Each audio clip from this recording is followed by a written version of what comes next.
Jesús era una persona de oración frecuente, persistente y prevalente. La oración era una parte indispensable de todo lo que era. Era la fuente de su vida espiritual, su crecimiento espiritual, su poder espiritual. En Mateo 26:41, instó a sus discípulos a permanecer vigilantes y orar para no ceder a la tentación. Hubo al menos dos momentos cruciales en la vida de Jesús, cuando su oración se destacó sobre todos los demás tiempos. Uno fue en el jardín de Getsemaní, cuando Jesús enfrentó la realidad de la cruz. Aunque sus discípulos habían venido con él, Jesús los dejó descansar mientras él avanzaba más en el jardín y oraba tan intensamente que sudaba gotas significativas de sangre. Ve a Mateo 26, 36 a 44 y Lucas 22, 44. La segunda oración de importancia monumental ocurrió durante aquellas horas oscuras y terribles que pasó en la cruz. Aunque estaba sufriendo la intensa agonía de la crucifixión, el corazón de Jesús se volvió hacia sus verdugos y en su nombre oró: Padre, perdónalos porque no saben lo que hacen. Lucas 23, 34. No hay duda al respecto. Nuestro Señor era un hombre de oración. ¿Cuándo y dónde oraba Jesús? La oración profunda y prevalente no siempre es conveniente. La oración efectiva requiere un compromiso con el tiempo y el lugar. Jesús ejemplificó este hecho en Marcos 1:35. Antes del amanecer de la mañana siguiente, Jesús se levantó y salió a un lugar solitario para orar. ¿Cuándo oraba Jesús? Oraba durante la frescura del comienzo del día. Oraba cuando no había nadie alrededor, cuando no había interrupciones. Pasaba tiempo de calidad temprano con su Padre. Oraba mientras su mente estaba fresca y no sobrecargada con los muchos detalles de la vida. ¿Alguna vez te has levantado muy temprano en la mañana para orar? Esos momentos suelen ser los más refrescantes, los más gratificantes, los más preciosos. ¿Dónde oraba Jesús? Podría haberse quedado en su habitación o incluso en la casa, pero no lo hizo. Encontró un lugar solitario en el que acercarse y comunicarse con su Padre. Como nuestro ejemplo, Jesús oraba frecuentemente, pasaba tiempo de calidad en oración, oraba cuándo y dónde, no sería asaltado por las interrupciones. Aunque Jesús había venido del Padre, sabía que su fuerza residía en la oración. Entonces, si Jesús necesitaba orar, ¿cuánto más necesitamos nosotros? Si necesitaba encontrar tiempo de calidad para orar, ¿cuánto más deberíamos nosotros? Y si consideraba necesario alejarse de los demás mientras oraba, ¿no deberíamos nosotros? Si tienes un carro, sabes que debes llenarlo regularmente, o dejará de funcionar. Sabes que debes alimentar tu cuerpo regularmente, o morirás. La oración es el combustible que alimenta el espíritu del hombre, y si tu espíritu no se recarga con oración frecuente, se agotará y se detendrá por completo. Cristo también pasó noches enteras en oración. Lucas 6:12 dice: Un día, poco después, Jesús subió a un monte para orar y oró a Dios toda la noche en oración a Dios. Algunas personas dirán: pero yo no puedo hacer eso, necesito descansar. Sí, necesitas tu descanso, pero necesitas pasar algunas noches en oración. Concuerdo, no es fácil, pero es necesario. Debería ser así con Jesús, porque multitudes de personas frecuentemente querían simplemente tocarlo. ¿Cuánto debió haber necesitado de la recarga que venía de esas noches, solo con su Padre? El resultado siempre era un nuevo suministro de poder y unción suficiente para el drenaje interminable sobre sus recursos espirituales. Pero durante esas noches, cuando oraba, exponiendo ante el Padre las necesidades de un mundo dolorido y pecador, Dios lo encontraba, y nuestro Padre hará lo mismo por cualquiera que se preocupe lo suficiente para sacrificar algunas horas de sueño para encontrarse con el Todopoderoso. Para que una persona renuncie a su descanso, para interceder por otros, revela su sinceridad. Y para que una persona se dedique a Dios solo una mañana, un día o una noche entera, muestra su pasión por ayudar y bendecir a las personas e indica que ellas son su primera preocupación. La Iglesia debe redescubrir su fuente de poder. La iglesia de hoy se ha embellecido construyendo edificios altos y lugares de culto impresionantes, pero la misma iglesia en muchos casos está desconectada de las personas. Como resultado, ha habido una generación entera que no conoce a Dios, que no lo ama y no lo sirve. Mis amigos, esta generación necesita a Dios. La iglesia de hoy, la iglesia debe renacer para la tarea de alcanzar esta generación para Dios. Debe alcanzar la cima de la montaña y pasar tiempo en oración. Necesitamos buscar a Dios. Necesitamos aprender a buscarlo con todo nuestro corazón. Necesitamos esas reuniones de oración en la montaña. Necesitamos esos tiempos de oración solitaria. Los necesitamos 1000 veces más de lo que Jesús jamás necesitó. La oración era la comunión de Jesús, su inspiración, su fuerza. Jesús estableció el estándar de oración para nosotros. Nos estaba mostrando cómo vivir, cómo adorar, cómo orar. Y si queremos tener éxito en nuestras vidas para el Señor, haríamos bien en seguir el ejemplo de nuestro Señor. Jesús dijo en Lucas 18:1, que siempre debían orar y no desistir. Dios quiere que aprendamos a orar en tiempos de adversidad, en tiempos de turbulencia, en tiempos de problemas. Quiere que oremos y no perdamos el corazón o nos demos por vencidos. No te rindas, no te des por vencido. Cualquiera puede hacer eso, pero se necesita resistencia, valor y compromiso para orar y no perder el corazón. La oración no ocupaba un segundo lugar en la vida de Jesús. Es bello darse cuenta de que, aunque Jesús era el Hijo de Dios, el Salvador del mundo, la oración siempre ocupaba el primer lugar en su vida. La oración tenía la prioridad número 1 para él. ¿Ocupa la oración el primer lugar en tu vida? ¿Tiene esa misma prioridad en tu vida como la tenía en la vida de Jesús? Seamos muy honestos. La mayoría de nosotros ora si tenemos tiempo. Oramos si el bebé no llora y nos perturba. Oramos si los vecinos no vienen por la noche. Oramos si no tenemos que limpiar la casa, hacer compras o ir al trabajo. Pero si la oración va a ser efectiva en cada una de nuestras vidas, como Dios pretendía, debe tener la máxima prioridad en nuestras vidas. Cuando Jesús fue al tope de la montaña para orar, estaba allí para ese único propósito. Nada lo perturbaba allí. Entonces, Él oraba. Y hasta que tú y yo aprendamos a utilizar la oración de la misma manera unidireccional, nunca seremos capaces de alcanzar los topes de la montaña de bendición y unción y recibir la bendición de Dios. La oración sacerdotal de nuestro Señor. La oración de Jesús en Juan 17 es uno de los capítulos más significativos de toda la Biblia. En él podemos sentir el palpitar del corazón de Jesús mientras ora a su Padre. Y las preocupaciones por su pueblo que expresó allí son preocupaciones que deberíamos compartir al ir a Dios en oración. Veamos algunas de esas cosas sobre las cuales Jesús oró en su oración sacerdotal, la oración en la cual también podemos percibir la profundidad de su amor por el Padre y por nosotros, sus hijos. Jesús oró para que sus discípulos fueran todos uno. Ahora estoy saliendo del mundo. Ellos se quedan en este mundo, pero yo vengo a ti. Padre Santo, me has dado tu nombre. Ahora protégelos con el poder de tu nombre para que estén unidos, así como nosotros estamos. Juan 17:11. Qué preciosa realización.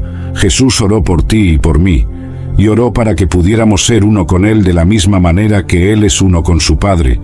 Piensa en la cercanía, en el calor, en el compartir que ocurre entre padres e hijos. Y Jesús está pidiendo al Creador del universo que traiga esa misma afinidad entre Jesús y todos sus seguidores. El hecho de que Jesús orara por esto indica que es posible y que deberíamos orar por ello. Jesús oró para que sus discípulos tuvieran alegría. Ahora vengo a ti. Les he dicho muchas cosas mientras estaba con ellos en este mundo, para que estén llenos de mi alegría. Juan 17:13. Qué maravilloso es darse cuenta de que cuando Jesús oró por todos nosotros, oró para que poseyéramos su divina alegría. Con los recursos de Jesús disponibles, nunca deberíamos estar tristes o infelices. Deberíamos estar, de hecho, llenos de alegría, su alegría. Y ciertamente el gozo del Señor es vuestra fuerza. Nehemías 8:10. Cuando estamos alegres, estamos llenos de fuerza. Pero cuando nuestra alegría se va, nos volvemos débiles. Esto también es un tema adecuado para nuestras oraciones. Jesús oró para que todos sus discípulos fueran guardados del mal, una verdad que resuena poderosamente hasta hoy. Esa oración, registrada en Juan 17:15, no te pido que los saques del mundo, sino que los protejas del maligno, refleja la comprensión profunda de Jesús sobre las realidades espirituales y los desafíos enfrentados por sus seguidores. Sabía que, aunque estuviéramos en este mundo, no pertenecemos a él. Estamos sujetos a tentaciones, luchas y ataques espirituales que buscan desviarnos del camino que Dios trazó para nosotros. La estrategia de Jesús, al orar por nuestra protección, no era sacarnos de las dificultades, sino fortalecernos ante ellas. Es un recordatorio de que, a pesar de las adversidades, somos más que vencedores por medio de aquel que nos amó. Como Pablo destaca en Romanos 8:37, mas en todas estas cosas somos más que vencedores, por medio de aquel que nos amó. Esto significa que, independientemente de lo que enfrentemos, la victoria está garantizada por medio de Cristo. Entender esto cambia nuestra perspectiva sobre las luchas y las tentaciones. En lugar de vernos como víctimas de las circunstancias o de los ataques del enemigo, podemos afirmarnos en la verdad de que Dios nos capacita para superar cada desafío. Efesios 6:12 nos recuerda que nuestra lucha no es contra carne y sangre, sino contra los principados, contra las potestades, contra los príncipes de este mundo de tinieblas, contra las fuerzas espirituales del mal en las regiones celestes. Esto nos alienta a revestirnos de toda la armadura de Dios, para que podamos resistir en el día malo y después de haber hecho todo, permanecer firmes. La oración de Jesús también enfatiza la importancia de la oración continua y de la vigilancia espiritual. Así como Él intercedió por nosotros, somos llamados a interceder unos por otros. Santiago 5:16 nos exhorta a confesar nuestros pecados unos a otros y orar unos por otros, para que seamos sanados. La oración eficaz del justo puede mucho en sus efectos. Esto significa que nuestras oraciones tienen poder, no solo para protegernos, sino también para fortalecer y guardar a nuestros hermanos y hermanas en Cristo. Por lo tanto, vivamos no como quienes temen el mal, sino como quienes confían en la protección y en el poder del Señor. Que nuestras vidas sean marcadas por una confianza inquebrantable en Dios, una dedicación a la oración y a la intercesión, y un compromiso de permanecer firmes en la fe, sabiendo que Dios nos guarda de todo mal. Así, seguimos el ejemplo de Cristo, no solo buscando nuestra propia protección, sino orando y trabajando por la protección y el bienestar de todos en la familia de la fe. Jesús oró para que sus discípulos vivieran vidas santas, un llamado que se extiende a todos nosotros hoy. Santifícalos en tu verdad, tu palabra es la verdad, dijo en Juan 17:17. Esta solicitud de Jesús destaca la importancia de la santificación en la vida del cristiano, un proceso por el cual somos separados para un propósito sagrado, consagrados y purificados a través de la verdad de Dios. Vivir una vida santa no es algo que logramos por nuestros propios esfuerzos, es un proceso que implica una asociación íntima con Dios, donde su palabra juega un papel central. Como se menciona en Efesios 5:25 y 26, somos purificados y santificados por la palabra de Dios, que actúa como un espejo, mostrándonos dónde necesitamos cambiar y cómo podemos vivir de manera que honre a Dios. La santificación es, por lo tanto, una invitación para sumergirnos profundamente en la palabra de Dios, permitiendo que ella moldee nuestro pensamiento, acciones y corazón. Al leer la Biblia, no solo estamos adquiriendo conocimiento, estamos permitiendo que el Espíritu Santo transforme nuestras vidas desde adentro hacia afuera. Salmo 119:11 dice: «En mi corazón he guardado tus dichos, para no pecar contra ti». Esto muestra que la palabra de Dios es una herramienta poderosa en la lucha contra el pecado y en la búsqueda de la santidad. Además, vivir una vida santa implica obedecer los mandamientos de Dios. Jesús dijo en Juan 14:15: «Si me amáis, guardad mis mandamientos». Esto significa que la obediencia es una expresión de nuestro amor por Dios y un indicativo de nuestro deseo de vivir vidas santas. La obediencia, por lo tanto, no es una carga, sino una alegría que nace de una relación amorosa con Dios. La oración también es esencial en el proceso de santificación. Así como Jesús oró por sus discípulos, debemos orar unos por otros y por nosotros mismos, pidiendo a Dios que nos santifique y nos transforme a la imagen de su Hijo. La oración es el medio por el cual nos comunicamos con Dios, expresamos nuestro deseo de vivir según su voluntad y buscamos su ayuda para vencer las tentaciones y los desafíos de la vida. En resumen, vivir una vida santa es un llamado divino que requiere una respuesta práctica de nuestra parte. Esto incluye sumergirnos en la palabra de Dios, obedecer sus mandamientos y orar continuamente. Es un proceso continuo de crecimiento y transformación, donde, paso a paso, nos volvemos más similares a Cristo. Como Pedro nos recuerda en su primera epístola, capítulo 1, versículos 15 y 16, sino como aquel que os llamó es santo, sed también vosotros santos en toda vuestra manera de vivir, porque escrito está, sed santos porque yo soy santo. Así, al vivir vidas santas, reflejamos el carácter de Dios al mundo y cumplimos el propósito por el cual fuimos llamados. Jesús oró por una perfección en unidad para sus discípulos, como se registra en Juan 17, 23. Esta perfección no se refiere a la ausencia de fallas en el sentido humano, sino a una madurez e integridad en nuestra relación con Dios y unos con otros. La idea es que, a través de esta unidad y amor perfectos, el mundo pueda reconocer la verdad del Evangelio y el amor del Padre por nosotros, así como Él ama al Hijo. Este es, sin duda, un llamado elevado, pero también es una promesa de que, en Cristo, tal perfección es posible.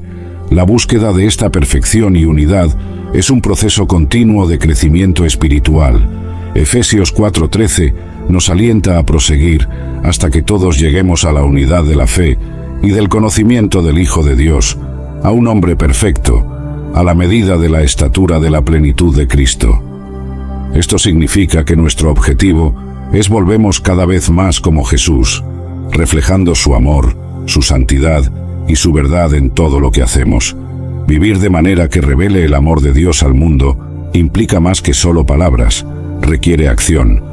Santiago 2:17 nos recuerda que así también la fe, si no tiene obras, está muerta en sí misma. Esto implica que nuestra fe en Jesús y nuestro deseo de ser usados como testigos de su amor deben ser evidenciados por actos de bondad, misericordia y justicia en la vida cotidiana. Además, la oración constante por nosotros mismos y por los demás es vital para mantener esa unidad y perfección en Cristo. Colosenses 4:2 nos aconseja perseverar en la oración, velando en ella con acción de gracias. A través de la oración, nos alineamos con la voluntad de Dios, recibimos orientación y fuerza para enfrentar desafíos, y somos constantemente recordados del amor y la misericordia de Dios, que son la base de nuestra fe. Finalmente, es importante recordar que la perfección en unidad que Jesús desea para nosotros es un testimonio poderoso para el mundo. Cuando vivimos en amor y armonía, demostramos el poder transformador del Evangelio. Como Jesús dijo en Mateo 5:16, así brille vuestra luz delante de los hombres, para que vean vuestras buenas obras y glorifiquen a vuestro Padre que está en los cielos. Por lo tanto, que cada uno de nosotros busque vivir en unidad y amor, esforzándonos por ser perfectos en Cristo, no solo para nuestro propio crecimiento espiritual, sino para que el mundo pueda ver y conocer el amor de Dios a través de nuestras vidas. Esto no es solo un ideal lejano, sino una realidad alcanzable a medida que nos entregamos diariamente a Dios y permitimos que Él nos transforme. En Juan 17:24 encontramos uno de los momentos más conmovedores de la oración de Jesús, donde expresa el deseo de que aquellos que el Padre le ha dado puedan estar con Él y testificar su gloria. Esta gloria no es solo una demostración de poder y majestad, sino también una revelación del amor profundo y eterno que Dios tiene por nosotros. La oración de Jesús por nosotros es para que podamos recibir la vida eterna, una promesa que se extiende a todos aquellos que creen en su nombre. La vida eterna, como se menciona en Juan 3:16, es el resultado supremo del amor de Dios por el mundo, un amor tan grande que dio a su único Hijo para que todo aquel que en Él cree no perezca, sino que tenga vida eterna. Este versículo no solo resume el Evangelio, sino que también destaca la esencia del cristianismo, el amor sacrificial de Dios por nosotros. Jesús, el Hijo unigénito de Dios, es la manifestación perfecta de ese amor, y a través de su muerte y resurrección ha abierto el camino para que podamos tener una relación restaurada con el Padre y recibir la promesa de la vida eterna. Lo que hace esta promesa aún más extraordinaria es que la vida eterna no es solo un destino futuro, sino una realidad presente que comienza en el momento en que depositamos nuestra fe en Jesús. En Juan 17:3, Jesús define la vida eterna como conocer a Dios, el único verdadero, y a Jesucristo, a quien Él envió. Conocer a Dios no es solo tener un conocimiento intelectual sobre Él, sino tener una relación viva y personal con el Creador del universo, experimentando su amor, gracia y verdad en nuestro día a día. Por lo tanto, como seguidores de Cristo, estamos llamados a compartir estas buenas nuevas con los demás. Así como Jesús oró por nosotros, debemos orar por las personas a nuestro alrededor, especialmente aquellas que aún no conocen al Salvador. Nuestra misión es ser luz en un mundo oscuro, guiando a otros hacia el amor de Dios y la promesa de la vida eterna. Esto significa vivir de manera que refleje el carácter de Cristo, mostrando amor, compasión y gracia en nuestras interacciones con los demás. Además, debemos recordar que la oferta de la vida eterna es para todos, sin distinción. Dios no hace acepción de personas. Su deseo es que todos vengan al conocimiento de la verdad y sean salvos. Por lo tanto, nuestro testimonio y nuestras oraciones deben reflejar ese corazón inclusivo de Dios, buscando alcanzar a todos, independientemente de su pasado, cultura o creencias. En resumen, la oración de Jesús en Juan 17:24 es un recordatorio poderoso del amor de Dios por nosotros y de su deseo de que compartamos esa vida eterna con otros, que vivamos cada día con la conciencia de esta maravillosa verdad y que nuestras vidas sean un testimonio constante del amor y la gracia de Dios, atrayendo a otros hacia la luz del Evangelio y hacia la esperanza de la vida eterna en Cristo Jesús. Lo que somos o llegamos a ser en nuestras vidas espirituales es, de hecho, un reflejo de la gracia transformadora de Dios en nosotros. Esta transformación comienza en el momento en que reconocemos a Jesús como nuestro Salvador y decidimos seguir el patrón de vida que Él nos dejó, un patrón marcado por el amor, la entrega y la comunión constante con el Padre. Al orar por nosotros, Jesús expresó el deseo profundo de que fuéramos uno con Él, así como Él es uno con el Padre, evidenciando la importancia de la unidad y la comunión en el viaje cristiano. Filipenses 2:5-7 nos exhorta a tener la misma mentalidad que Cristo Jesús, quien, siendo en forma de Dios, no consideró ser igual a Dios algo a ser utilizado en su propio beneficio. En cambio, se vació a sí mismo, tomando la forma de siervo, haciéndose obediente hasta la muerte, y muerte de cruz. Este vaciarse de sí mismo es el estándar supremo para nuestras vidas, mostrándonos que la verdadera grandeza en el reino de Dios se encuentra en la humildad y en el servicio a los demás. Cuando enfrentamos momentos que amenazan nuestra paz, es crucial recordar que no estamos solos.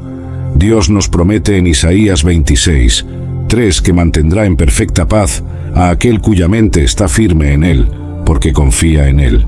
Esta promesa nos recuerda que, al centrar nuestros pensamientos y corazones en Dios, podemos experimentar una paz que trasciende todo entendimiento, una paz que nos guarda en Cristo Jesús, incluso en medio de las tormentas de la vida.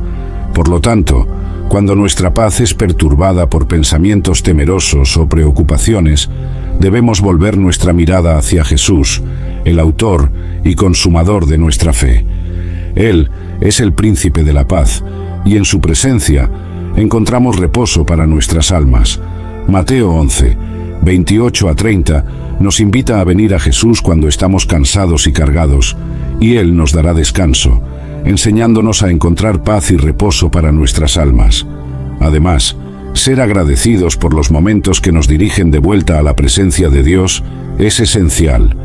La gratitud cambia nuestra perspectiva, ayudándonos a ver las dificultades como oportunidades para crecer en nuestra fe y dependencia de Dios. Primera Tesalonicenses 5, 18, nos instruye a dar gracias en todas las circunstancias, pues esta es la voluntad de Dios para nosotros en Cristo Jesús. La gratitud nos ayuda a reconocer la bondad de Dios en nuestra vida, fortaleciendo nuestra confianza en Él. En resumen, nuestra jornada espiritual es una caminata constante de aprendizaje y crecimiento en la gracia y el conocimiento de nuestro Señor Jesucristo. Al seguir el patrón de vida que Él nos dejó, estamos llamados a vivir en comunión íntima con Dios, experimentando su paz, practicando la gratitud y confiando en su control soberano sobre nuestras vidas. Que podamos, día tras día, fijar nuestros ojos en Jesús, permitiendo que su paz gobierne nuestros corazones y nos guíe en cada paso del camino. Querido Padre en el cielo, tu constancia y presencia en nuestras vidas son fuentes de fuerza y consuelo, incluso cuando nuestros corazones están pesados y nuestras mentes confusas. En momentos de dolor e incertidumbre, es desafiante sentir tu presencia, pero tu palabra nos asegura que nunca nos dejas ni nos abandonas. Hebreos 13:5 nos recuerda de tu promesa de nunca dejarnos, una verdad que debe anclar nuestra fe, especialmente en los momentos en que sentirte parece más allá de nuestro alcance. Oro para que mi fe no se base en mis emociones fluctuantes, sino en la solidez de tu amor inmutable por mí. Que mi vida sea gobernada por la verdad de tu palabra, que es la lámpara para mis pies y la luz para mi camino, conforme destaca el Salmo 119, 105. En tiempos de turbulencia, que me aferre a las promesas encontradas en las Escrituras, permitiendo que ellas guíen mis pensamientos y acciones, independientemente de cómo me pueda estar sintiendo. Pido ayuda para reconocer y creer en tu presencia en mi vida, incluso cuando mis emociones intentan convencerme de lo contrario. Que recuerde tu bondad y fidelidad, evidentes en cada amanecer, en cada respiración que tomo y en cada prueba de tu provisión en mi vida. Tu bondad y amor son infinitos, como nos asegura el Salmo 23, y tu misericordia se renueva cada mañana, de acuerdo con Lamentaciones 3, 23. Reconozco, Señor, que eres todopoderoso, capaz de hacer infinitamente más de todo lo que pedimos o pensamos, conforme a Efesios 3, 20. Al mismo tiempo, eres todo amoroso, cuidando de cada uno de nosotros con un amor que excede todo entendimiento. Que este conocimiento me inspire a confiar en ti completamente, entregando cada preocupación, miedo y sueño en tus manos capaces. Que mi vida refleje tu bondad y amor hacia los demás, para que al verme, ellos puedan ver un reflejo de ti. Ayúdame a ser un instrumento de tu paz, un portador de tu luz en un mundo que tanto necesita esperanza. Que mis palabras y acciones animen a otros a buscarte, descubriendo por sí mismos la profundidad y la amplitud de tu amor. En resumen, que mi dependencia no esté en mis emociones, sino afirmada en la verdad eterna de quién tú eres y en lo que has hecho por mí a través de Jesucristo. Que viva cada día con la conciencia de tu presencia, confiando en tu palabra por encima de todo, y que mi vida sea un testimonio vivo de tu gracia, bondad y amor. Amén.